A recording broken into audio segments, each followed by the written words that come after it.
நீங்க தேர்தலில் புறக்கணி தப்புங்கிற மாதிரி அவரு பேசுறாரு. அவர் தான் சொல்லிவிட்டு இப்போ அவரே தப்புன்னு பேசுறாரு. நமக்கு நோக்கம் என்னன்னா தேர்தலை புறக்கணிக்கிறது இறுதி நோக்கம் கிடையாது. கடையை மூடணும்.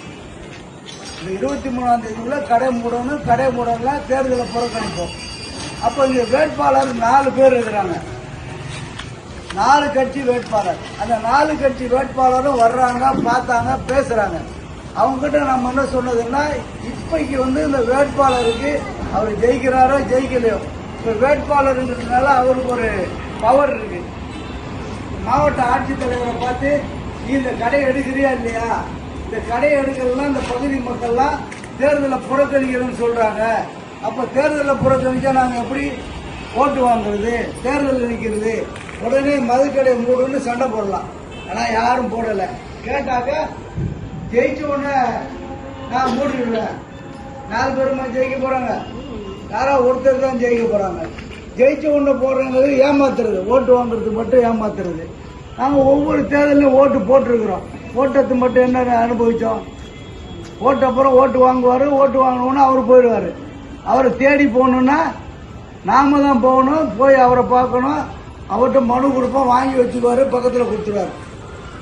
எந்த நடவடிக்கை எடுக்கல. இன்னைக்கு நமக்கு கிடைச்ச ஒரு வாய்ப்பு. தேர்தலில் ஓட்டு போடுறதில்ல, ஓட்டு போடுறதுல முடிவு பண்ணிட்டா ஓட்டு போடுறதில்ல தான். அதான் அந்த முடிவு.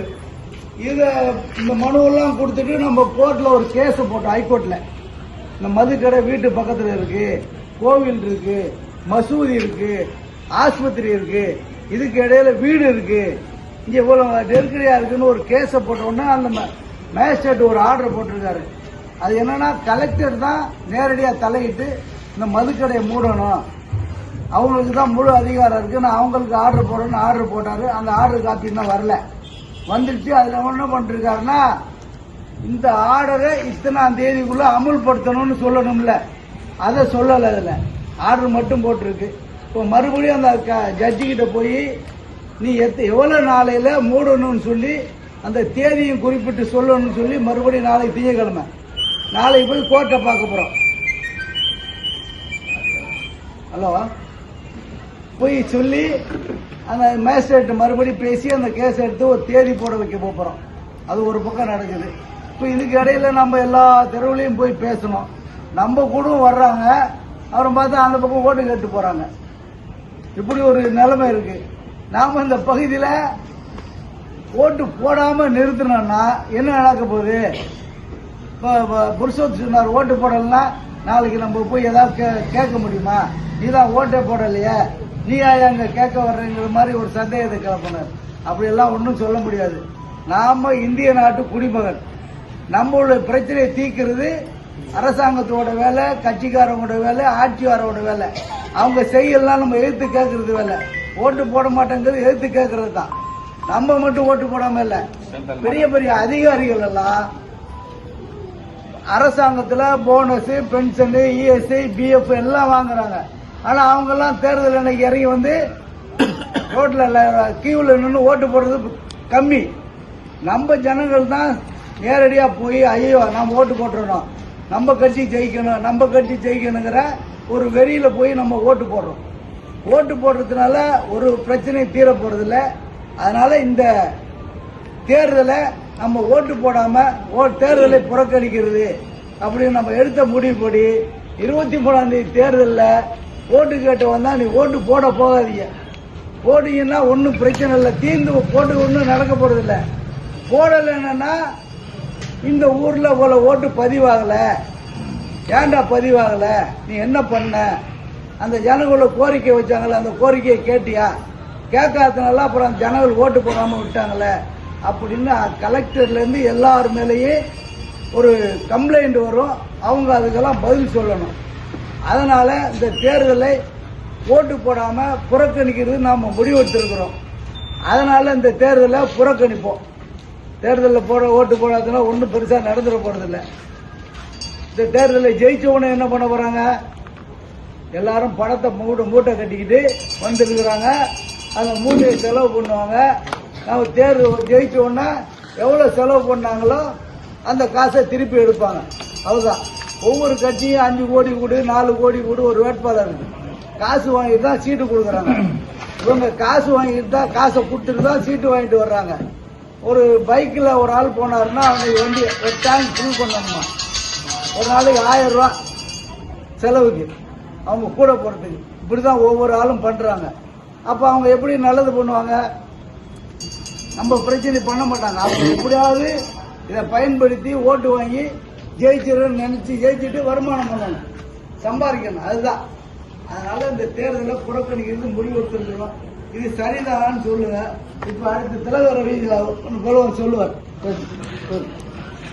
லஞ்சம் வாங்கிட்டு, காவல்துறை லஞ்சம் வாங்கிட்டு 24 மணி நேரம் விற்க வைக்கிறாங்க.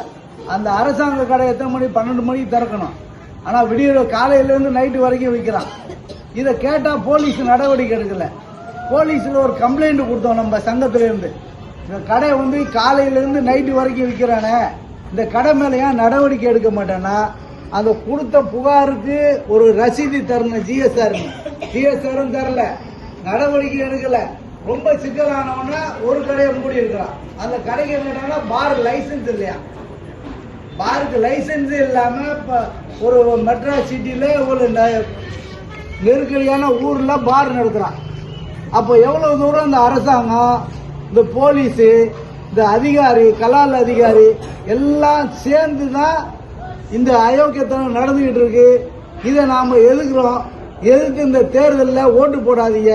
ஓட்டு போடாமல் இருக்கிறது தான் நம்ம கிட்ட இருக்கிற ஒரே ஆயுதம். அதை பயன்படுத்திங்க. ஓட்டு கேட்ட வந்தா ஓட்டு போட முடியாதுன்னு சொல்லுங்க. ஒரு போலீஸ்காரர் சொன்னார், எங்கேயோ ஓட்டு கேட்டு போனாங்களாம். யாரும் ஒரு அம்மா திட்டினாங்களாம் வள்ளுவர்பேட்டில். ஓட்டு கேட்க வரீங்களா, போய் கடை மூட்டு ஓட்டு கேட்க வாங்குறாங்க.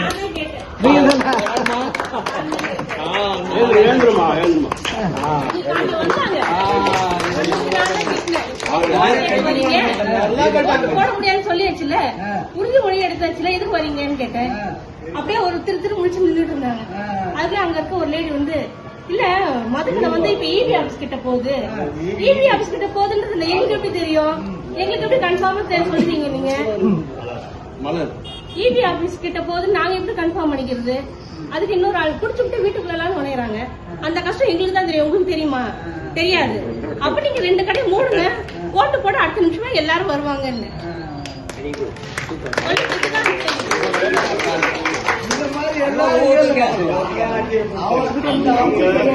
அந்த அம்மா கடை போறதா சொன்ன இடம் கண்டோன்மெண்ட் இடம்.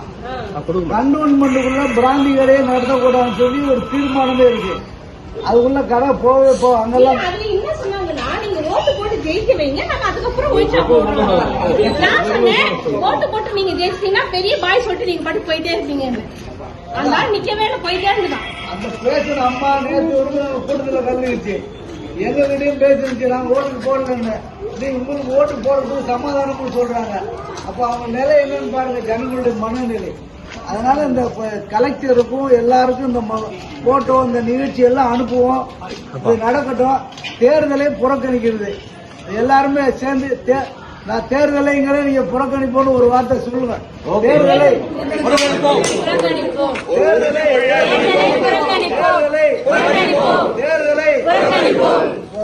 கூட்டத்தில் எல்லாருக்கும் நன்றிமா.